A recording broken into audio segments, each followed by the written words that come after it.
It started with a video.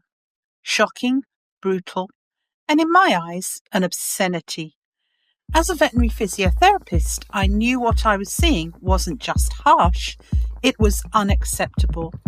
So I recorded my reaction, and like so many in the equestrian world, I waited to see what would happen next. The public outcry was fierce. The governing body had to respond. But was it enough? Now, in this podcast series, I break down the scandal, the reactions, and the resolutions that followed, tracing the journey from Olympic glory to the moment everything unravelled. This is Charlotte Dujardin, the scandal, the backlash, the consequences. I'm Caroline Lindsay, horsesaddlerider.com. Let's begin. In this episode, we begin where all great partnerships should, with consent. I share some tips on how you can earn a horse's agreement for training. Then, I review an article that gives voice to someone rarely heard in the competition world, the steward. Hello, a very warm welcome to you. How necessary is the suffering in training, conditioning? And more importantly, shouldn't a horse consent to necessary suffering? How do we get their consent? Given the changes that the FEI are making in the light of the recent sport horse abuse scandals surrounding the Paris Olympics, I want to go through some practical tips that will help you feel more confident about applying your training methods ethically by maintaining your horse's consent for training and conditioning and helping prevent unnecessary suffering. When I'm treating a horse, I get a dialogue going, and if the horse reacts, I will back off and work on another area perhaps. I'll do something enjoyable. I'll return to the problem area with less pressure, both mental and physical. And I don't just apply my treatments and insist that the horse receives them. I get their consent by communicating with them, by showing them that I have acknowledged their discomfort and have modified my approach, my technique, as a result of listening to their input. And they soon pick up on that. The horse is then far less likely to object and much more likely to comply, and much more likely to relax and not be tense. I show them that a treatment has more pleasurable aspects than unpleasurable, so they will tolerate the unpleasurable to get the pleasurable treat. And that's how to build up a bond with them. That's what the partnership is all about. You're requesting participation from. Then I'll continue to target the problem area with exercise, which may be distracting for them. You can achieve the same result in different ways. So I get the job done with the horse's consent, and the horse is much happier having consented than having fought with me. So applying this to exercise, get creative, listen to your horse, seek the issues, learn to observe when approaching with the saddle. Do they move away or towards you? Do they instantly shut down? Do they get mildly stressed? Bear in mind that if a horse has not been in pain before, perhaps they're new to training and they have no experience of being pushed to their comfort limits, don't be surprised if they react to that new experience. They're not being naughty. Consider that they might just be afraid because of the new sensation of pain and discomfort. And this may be why some horses are unpredictable while they're being trained and why they may be overreactive. Human athletes can choose whether or not they participate and compete in sport. Animals, and to some extent children, cannot. But let's deal with the horses first.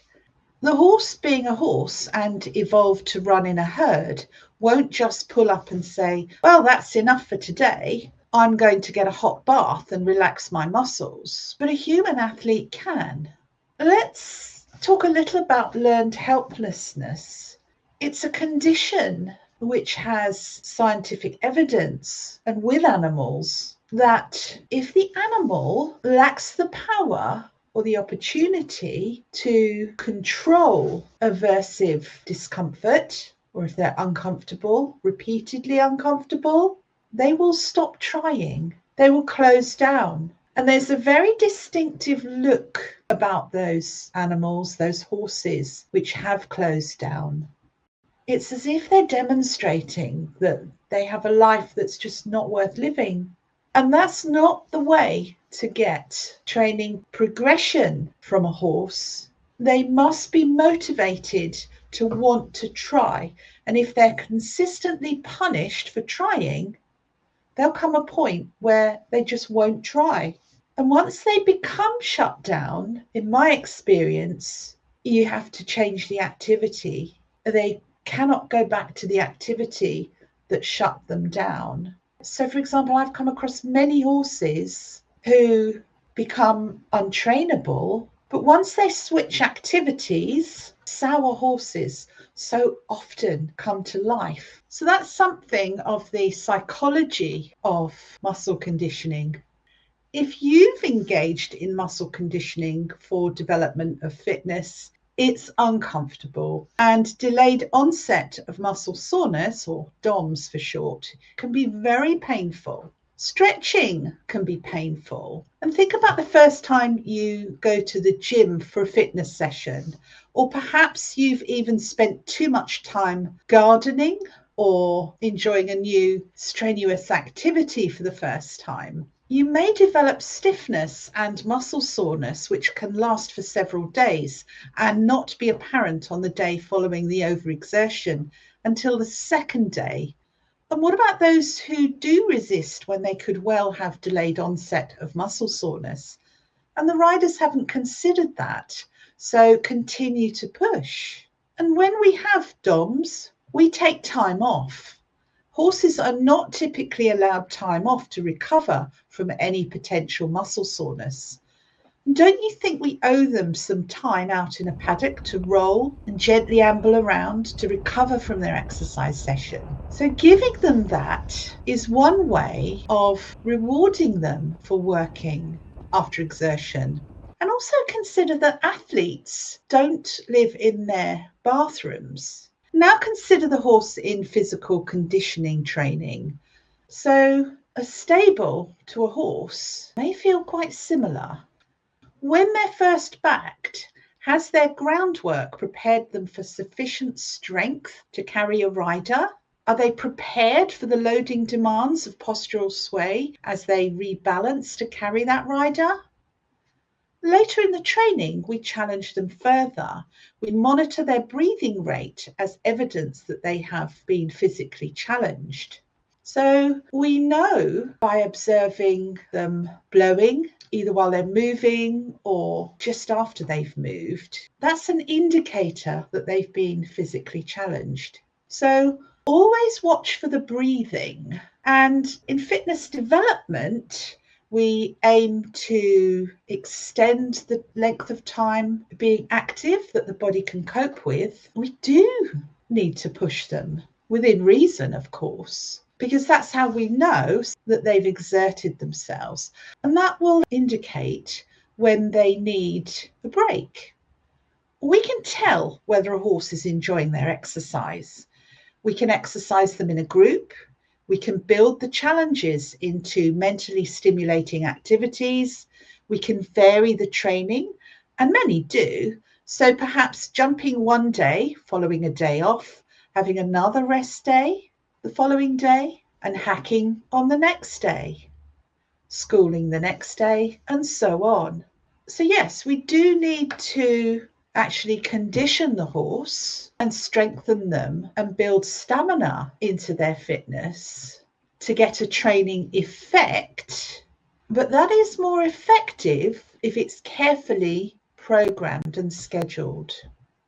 Varying the work is hugely important in getting consent from the horse. And don't work without something on the ground. I mean, yeah, horses, some of them may be worried about working over poles, but that doesn't stop you from working around them. So, for example, you could stretch them by weaving around the poles. And also, this provides them with puzzles to do and keeps their brains active so that they can be stretching and strengthening naturally without constant rider aids of where to go and what to do. Get creative. Don't ignore their opinions. That's how to get their consent. And that's how to get their confidence with their work. Regular body work can get their consent. If they know that a massage or other body work or heat lamps, heat pads follow the exercise session, perhaps a good roll on sand as well as being good for them, they will be receiving a reward and will return to each exercise session with enthusiasm, on the basis that no exercise equals no salon session. They can't just be relentlessly drilled, and much more can be gained from them if they are treated in the same way as human athletes, with recognition that exercise can be both uncomfortable but enjoyable. Horses are not stupid. I've even known horses that are turned out next to schooling arenas who watch and learn. I used to have my horses' stables in front of a sand arena, and they could watch while the other horses were being trained. And I'm positive that it made a big difference because the stabled horse in training could see the activity, could see there was no problem with it, could see the other horse working confidently. They would come out and do exactly the same, so that that particular horse who observed the training was very easy to train. So make it easy on yourself. In rehab, I advocate exercise on alternate days so that the horse has rest days in between exercise days and will return to exercise somewhat looking forward to the activity because it hasn't been a daily grind. And on the rest day, they would get body work, but of course you have to be careful about resolving any muscular issues that may cause subsequent mild discomfort, which may be very uncomfortable in the saddle region if you've been working there and compressive load of a rider and saddle is placed there. And this makes a case for saddle pads so that you can provide additional comfort. Warm up from the ground. Think about how you might feel when you begin to exercise. It can be uncomfortable until you get going. And also, by warming the horse up from the ground, you can gently stretch them over a couple of poles on the ground. You can even put them over a jump or two. And perhaps most importantly, you can warm and gently stretch the area under the saddle region. And the other benefit is that you yourself will be warming up as you work the horse on the ground. Before I finish, I said I'd mention children in sport. Like horses, they often don't get to choose whether they participate or not. They're immature, still growing, have growth spurts, which can make them clumsy or make training feel awkward or uncomfortable, in much the same way as horses can experience growth spurts and suddenly lose their form. Something that sets them apart from adults is that they don't have the strength or the coordination that adults have when they're perfecting new techniques. So injury risk is much higher for them. So don't be worried about giving your horse a break by getting off their backs, by working from the ground. And that also reminds me that Horses, particularly male horses that grow tushes, although mares can get tushes too, they erupt from the gums at around 4.5 years of age. And that can be very uncomfortable for them while they're having the bridle fitted. So if you're training a horse around that age, do check their gums for eruption of the tushes. Once they're through, they don't seem to give them a problem at all. Again, don't be afraid to get off your horse's back. Do something else if it's safe to do so. Get off their backs several minutes before they arrive back at the yard so that they can have a dedicated cool down session. And the same for you.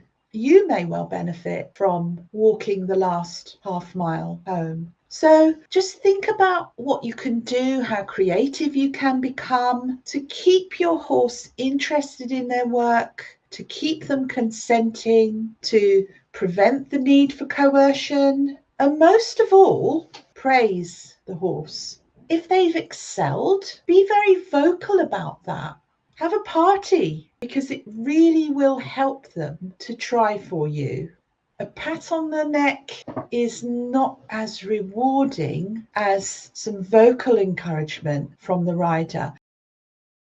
So let's take a look at an interesting article focusing on the stewards and their perspectives. And this is from The Horse online equine healthcare magazine, which is excellent, by the way. So do nip along and subscribe. There's some very high quality articles in it. And this was published on the 24th of October this year, 2024, and posted by Krista Leste Lazera, MA. Apologies for the pronunciations. So how does an FEI steward secure equine welfare at the highest levels of the sport? We caught up with one to find out.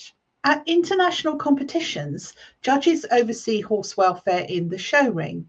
But outside that field of play, it's the stewards who keep a keen eye on these equestrian athletes to ensure fairness and well-being. So quite an important distinction there. It's not entirely the role of the judges to safeguard the horse's well-being. That's the steward's responsibility. Although the judges are keeping an eye on the horse and rider in the arena, and the stewards patrol the warm-up area and check tack as per the rules.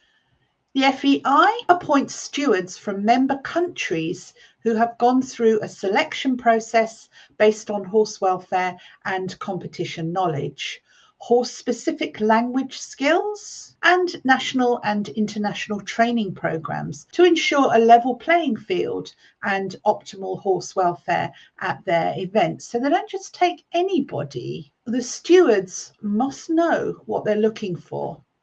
The FEI steward helps stakeholders to prevent infractions and irregularities from taking place and intervenes when infractions or irregularities occur. So I'm assuming here they're referring to the rules and the breaking of them. The Federation states in its description of the role, and if I click here, I can take a look at what that would be. Stewards receive discipline-specific approval to carry out stewarding duties. So seems like they're well supported to carry out their tasks.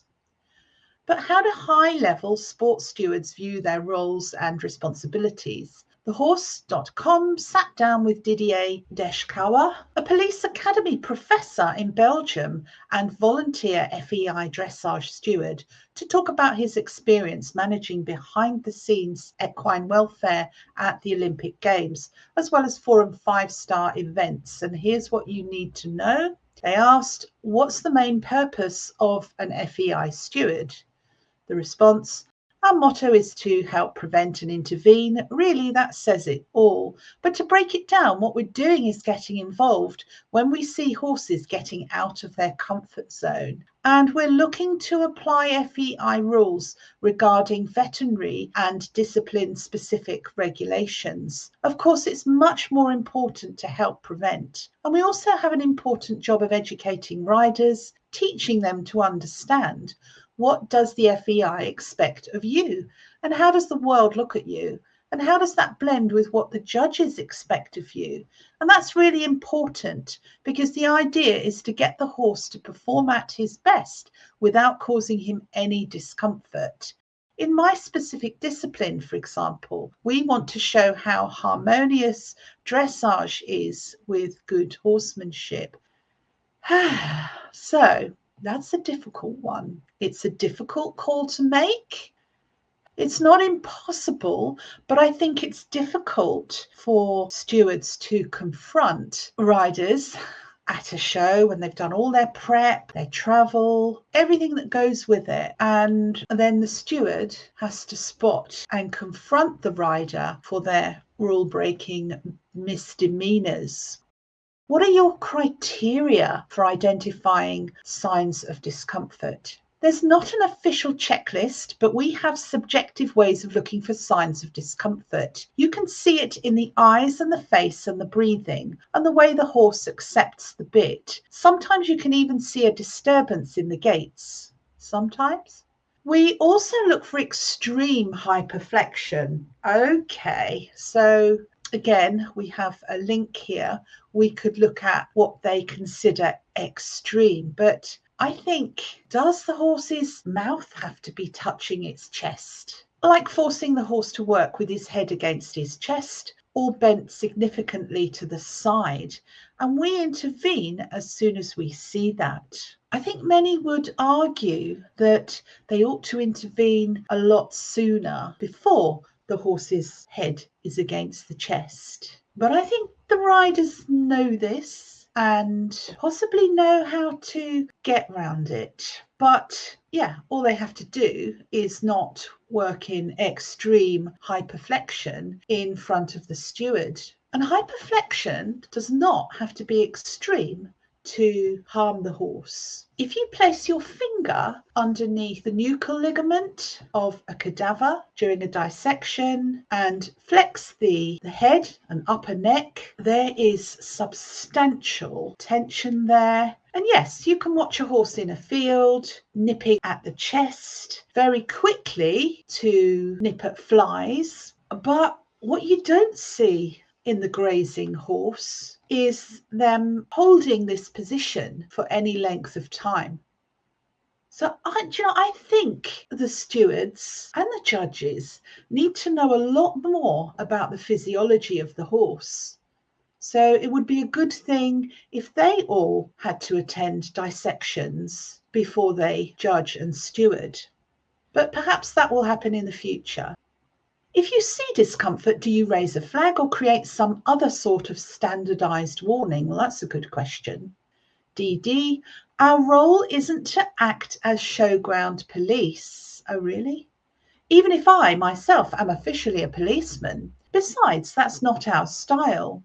And especially at these international events like the Olympics, not all riders are on the same level. We want to inform riders they're doing something they shouldn't be doing. So we'll approach them without flags or whistles or anything, and we'll aim for an appropriate time to do so, such as when a rider has completed an exercise in the warm-up and stops to reward the horse. Of course, if we find an issue during a post-test check, like blood in the mouth or on the flanks, we report that to judges who decide on elimination. We also work closely with the vet teams on site. The official vets are very observant and maintain great open conversations with us, especially about anything they detect that might suggest pain. So what's going wrong here? Personally, I think the fact that there's no consensus on normal horse movement means that it's difficult to detect the subtle signs of pain, tension, discomfort in a horse that it is struggling with performing. So I'm hoping that in the future, the judges will see horses such as Becky Moody's Jagerbomb and begin to recognise horses that have been trained appropriately and ethically so they can compare them with those that haven't.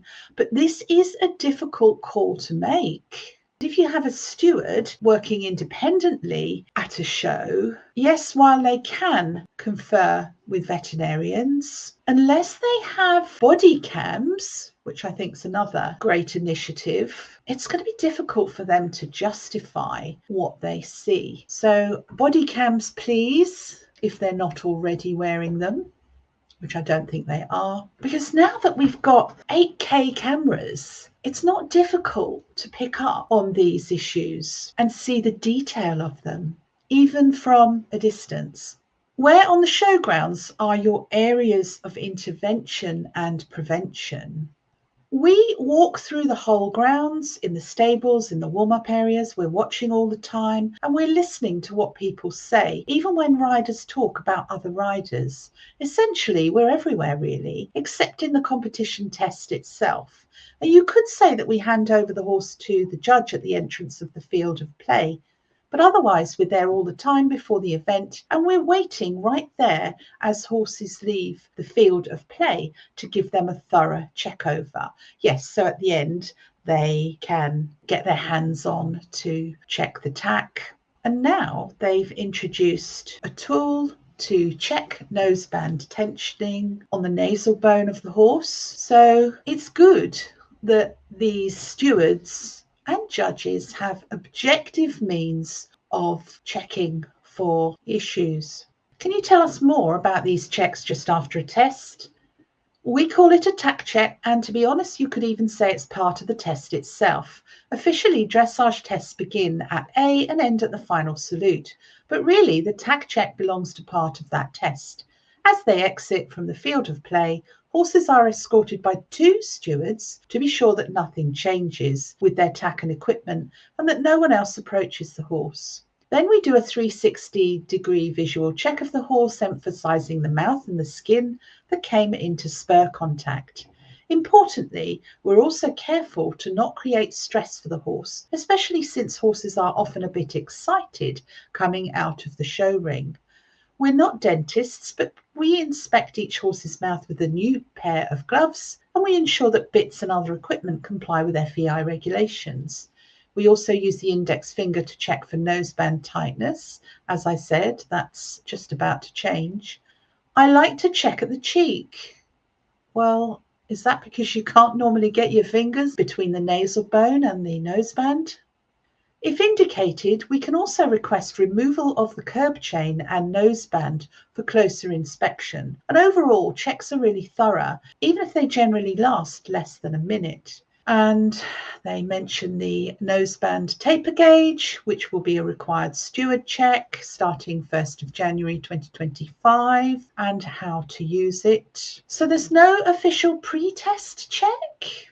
Not officially, no, but we're constantly observing horses in the warm-up and final holding areas, of course. How did you become a steward? I started out as a mounted police officer in Belgium, and I really appreciated the importance of respecting how people should behave around the horses. People around me suggested I pursue a role as a steward, so I went through the necessary steps, including ongoing training courses led by the FEI to become a dressage steward. And before I knew it, I'd done 4 Olympic Games. Do you feel like you're contributing to horse welfare in high-level sports? Yes, hand on the heart. It's not always easy, of course, because not everyone sees that. People often think, oh, the stewards aren't doing anything, but that's absolutely not true. Granted, many stewards are still on a learning curve and gaining experience, but we tend to consult with each other, and especially with more experienced stewards, to improve our skills. Everyone goes through a growing process, but regardless of our level, we're all invested in ensuring good horse welfare. Yes, but I think without objective measures and being able to distinguish between healthy horse movement and unhealthy horse movement, they've got a very difficult job. But the noseband tension device is a step in the right direction. Let's get them equipped with body cams. Oh, that would put the cat among the pigeons. What do you think about the role of a steward? What do you think of the yellow card system? much the same as they use in football. Do you think it's enough? Do you not think these riders at the top levels should be eliminated because they should know better? The same as a show jumper who knocks down a pole and gets penalties for that. There should be more penalties in dressage to make it easier to get the rule breakers and the horse abusers out of the sport. If you found this episode thought-provoking, make sure to subscribe so you don't miss the next one. And if you enjoyed this deep dive, leave a review. It really helps more equestrians and horse lovers find the podcast. You can also join the conversation on the Horse Saddle Rider YouTube channel. And finally, I'll be giving you more insights into the equestrian world. So be sure to come back and join me so that together we can campaign for better conditions for our sport horses.